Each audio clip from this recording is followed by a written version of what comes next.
नमस्कार साथियों, शुक्ला एकेडमी के ऑनलाइन प्लेटफॉर्म पर आप सबका हार्दिक स्वागत और अभिनंदन है।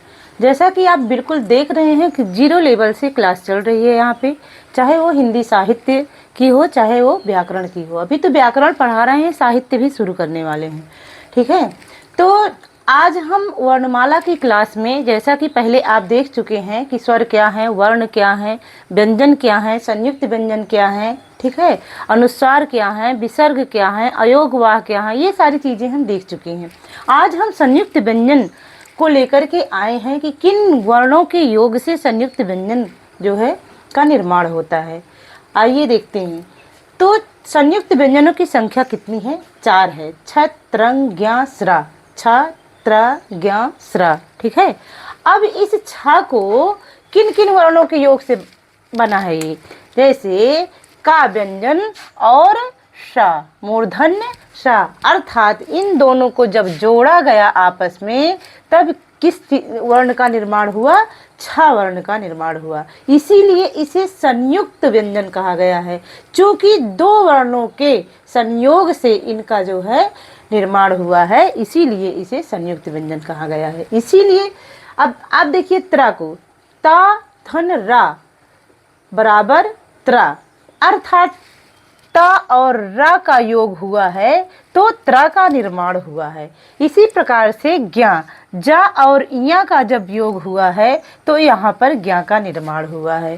स्रा देखिए, सा और रा का जब यहाँ पर योग हुआ है तो स्रा का निर्माण हुआ है। ठीक है, ये अक्सर जो है UP TET, super TET, C TET, हर जगह पे जहाँ पर हिंदी से प्रश्न बनते हैं तो वर्णमाला में कई बार ये क्वेश्चन पूछे गए हैं कि किन किन वर्णों से इनका निर्माण होता है, तो इस पर आप जरूर ध्यान दीजिए। ठीक है, अब आइए हम हिंदी स्वरों का वर्गीकरण देखते हैं। स्वर यानी आ से लेकर के अ तक के वर्णों का कैसे जो है वर्गीकरण हुआ है, उच्चारण की दृष्टि से स्वर ध्वनियों का सामान्य परिचय हम देखेंगे। ठीक है, उच्चारण की दृष्टि से स्वर ध्वनियों का सामान्य परिचय कितने भागों में हुआ है? 3 भागों में हुआ है, अग्रभाग, मध्य भाग और पश्च भाग।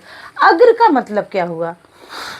अग्र का मतलब हुआ कि जब जिह्वा जो है हमारे उच्चारण होते हैं वर्ण जब जिह्वा से, तो जिह्वा के अग्र भाग से यानी अगले भाग को जब हम ऊपर की ओर या नीचे की ओर करते हैं तो उसे क्या कहते हैं? अग्र स्वर कहते हैं। जैसे कि जिन स्वरों के उच्चारण में जीभ का अगला भाग यानी आगे का भाग, अग्र मतलब हुआ अगला, ठीक है, आगे का भाग ऊपर नीचे, ऊपर भी उठे और नीचे भी उठे तो उसे हम क्या कहेंगे? अग्र स्वर कहेंगे। क्या कहेंगे? अग्र स्वर कहे जाते हैं। जैसे इ, ई, ए, ऐ। ठीक है, तो इसमें हम जिह्वा को नीचे भी कर रहे हैं और ऊपर भी उठा रहे हैं, तो इसलिए ये क्या हो जाएगा? अग्रभाग हो जाएगा। आइए मध्य भाग को समझते हैं। मध्य का मतलब होता है बीच। हिंदी में आ स्वर को हम जो है केंद्रीय स्वर भी कहते हैं। क्या कहते हैं? केंद्रीय। इस आ स्वर को क्या कहते हैं? केंद्रीय स्वर भी कहते हैं। इसके उच्चारण में जीभ का मध्य भाग थोड़ा सा ऊपर उठता है, यानी जो जीभ का मध्य यानी बीच का भाग होता है वो जो है जब अ बोलते हैं तो थोड़ा सा ऊपर उठता है, इसलिए इसे मध्य भाग कहा गया है। ठीक है, इसकी संख्या सिर्फ 1 है। कितनी है? 1 है, जो कि मध्य भाग, जिह्वा के मध्य भाग से जब उच्चारण होता है तो वो कौन सा वर्ण है? आ है। सिर्फ 1 है, 1 वर्ण है। अब आइए हम देखते हैं पश्च भाग। पश्च का मतलब होता है कि पीछे। पश्च का मतलब क्या होता है? पीछे, यानी कि जिन स्वरों के उच्चारण में जीभ का पिछला भाग सामान्य स्थिति से ऊपर उठता है, जो सामान्य स्थिति है उससे भी थोड़ा सा ऊपर जब उठता है तो उसे हम पश्च स्वर कहते हैं। जैसे आ, उ, ओ, औ। और ये जो है ये वर्ण क्या है? ये है आगत कहा गया है। आगत क्या है? आइए नीचे उसको भी हम बताएंगे अभी, लेकिन अभी इसको क्लास में ही हम कैसे याद करा रहे हैं आप देखिए। जैसे आप ऐसे ही लिख लीजिए इसको, ठीक है। मध्य में आ को आप लिख लीजिए ऐसे, ठीक है। अब इधर लिखिए पश्च लिखिए, इधर क्या लिखेंगे, पश्च लिखिए, इधर लिखिए अग्र। अब बीच में आप अपने किसी भाई या बहन को खड़ा कर दीजिए, ठीक है। तो जब भाई या बहन आपका यहाँ पर खड़ा है तो आप सामने से देखेंगे कि उसको सामने से जब खड़ा होगा तो उसका जो है इस तरफ जो है वो बाईं तरफ हो जाएगा और इस तरफ जो है वो दाईं तरफ हो जाएगा। कहने का मतलब जब ऐसे सामने खड़े होंगे हम तो इस तरफ बाईं तरफ जो है पश्च हो जाएगा हमारे और दाईं तरफ हमारे क्या हो जाएगा, अग्र हो जाएगा, ठीक है। तो अब देखिए जब आ है मध्य स्वर को आ बीच में, अब बीच में हमको ही मान लीजिए कि चलो हम बीच में खड़े हैं तो हमको आप मध्य स्वर मान लीजिए, ठीक है। अब हमारी बाईं तरफ पहले, सबसे पहले हम बाईं तरफ चलेंगे तो क्या हो जाएगा, आ के बाद क्या आता है, आ आता है। फिर हम अपनी दाईं साइड आ जाएंगे, ठीक है, तो क्या आएगा, ई आएगा, ठीक। फिर हम अपनी बाईं तरफ आएंगे तो क्या हो जाएगा, ऊ हो जाएगा, ठीक है। फिर हम दाईं तरफ आएंगे तो ए हो जाएगा और फिर हम जब बाईं तरफ आएंगे तो ओ और आ हो जाएगा और ओ के साथ में ये आगत स्वर भी इसी के अंतर्गत आते हैं। इस तरीके से आप इसको याद कर सकते हैं। 3-4 बार ऐसे कॉपी पेपर में लिखिए, बहुत आराम से याद हो जाएगा, ठीक है। चलिए आइए अब देखते हैं आगत ध्वनियाँ क्या हैं। ये जो देख रहे हैं ये आगत ध्वनियाँ क्या हैं। जब इसके ऊपर, जब इसको हम आ के ऊपर जब हम ये डैश ऐसे लगा देते हैं चंद्रमा के आकार का, तब ये आगत ध्वनि हो जाती है। आगत ध्वनि क्या है, आगत का मतलब हुआ आया हुआ, किसी दूसरी भाषा से आया हुआ, ठीक है, या लिया हुआ।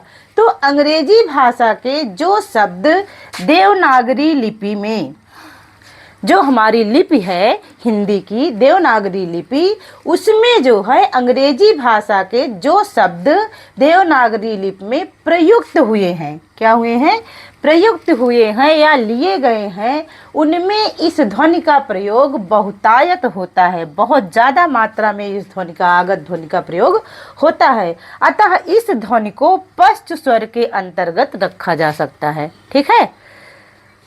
चलिए अब इसके आगे देखते हैं। तो अभी हमने देखा कि जिह्वा स्थान के आधार पर स्वर के भेद।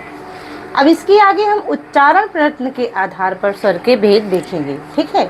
उच्चारण प्रयत्न के आधार पर स्वर के 4 भेद होते हैं। कितने होते हैं, 4 भेद होते हैं। कौन कौन से, विवृत, अर्धविवृत, समवृत और अर्धसमवृत। विवृत, अर्धविवृत, समवृत और अर्धसमवृत, ये 4 होते हैं। अब विवृत का मतलब क्या हुआ, विवृत किसे कहते हैं, इसकी परिभाषा देखते हैं। जिसके उच्चारण में मुख पूरा खुलता है, जैसे आ, जब मुंह को पूरी तरीके से खोलेंगे, जोर से बोलेंगे, आ, जोर से बोलते हैं ना आ, तो ये क्या हो जाएगा, विवृत हो जाएगा। इसी प्रकार से जब अर्धविवृत क्या है, अर्धविवृत इसकी परिभाषा देखिए, जिसके उच्चारण में मुख आधा खुलता है, जैसे ऐ औ, ऐ औ, इसमें पूरा नहीं खुल रहा है, इसमें आधा ही मुंह खुल रहा है, ऐ और औ। आइए समवृत देखते हैं, जिसके उच्चारण में मुख लगभग बंद रहता है, थोड़ा खुलता है, जैसे ई उ, इसमें थोड़ा खुल रहा है, ठीक है, तो लगभग बंद ही रहता है, ई उ। तो इसमें अर्धसमवृत अब क्या है, अर्धसमवृत जिसके उच्चारण में मुख आधा बंद रहता है, जैसे ए ओ, आधा बंद रहता है ना, थोड़ा सा खुल रहा है। ये तो हुई कि इसको आप लिख सकते हैं, इसको आप समझने की बात हुई, लेकिन आप इसको याद कैसे करेंगे, आइए देखते हैं याद करने का तरीका। पहले आप विवृत लिखिए, फिर समवृत लिखिए। अब पहले विवृत और समवृत में आ से लेकर के उ को बांट दीजिए। कैसे, जैसे पहले विवृत लिखिए, फिर आ लिखिए, आ, फिर समवृत में ई लिखिए, आ के बाद चूंकि छोटे आ का यहाँ पर कहीं जिक्र नहीं हुआ है, अर्थात छोटा आ जो है वो विवृत, समवृत, अर्धसमवृत इसमें कहीं भी नहीं आता है। तो आप बड़े आ से इसका उच्चारण शुरू करेंगे स्वर में। तो जब आ दीर्घ आ का जो है विवृत में आ रहा है तो बगल में समृद्ध लिखिए। आ के बाद क्रम में क्या आता है, ई आएगा, ठीक है। ई के बाद क्या आता है क्रम में, उ आएगा।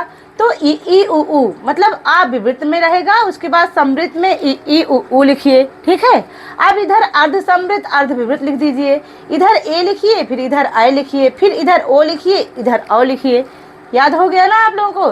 तो विवृत में आ, फिर समृद्ध में ई उ, फिर अर्ध समृद्ध में ए ओ, फिर अर्ध विवृत में ऐ औ। इस तरीके से आप जब लिखेंगे इसको तो बार बार कॉपी में लिखिए, आपको याद हो जाएगा। और ये व्याकरण का बिल्कुल 0 लेवल से सुपर टेट के लिए, यूपी टेट के लिए, सी टेट के लिए और TGT, PGT, net, JRF, RPSC, BPSC सब के लिए बिल्कुल 0 लेवल से व्याकरण की क्लास चल रही है। और इसमें आप शुरू से ही इसका नोट्स बनाते चलिए, हमारे साथ साथ पढ़ते चलिए। यहाँ व्याकरण का संपूर्ण नोट्स आपको बनवाया जाएगा जो कि परीक्षा में पूछे जाते हैं, जो जहाँ से प्रश्न बनते हैं हिंदी में, ठीक है। और आप लोग चैनल को लाइक कीजिए, सब्सक्राइब कीजिए। अब बहुत ही जल्द हम साहित्य की क्लास भी शुरू करने वाले हैं।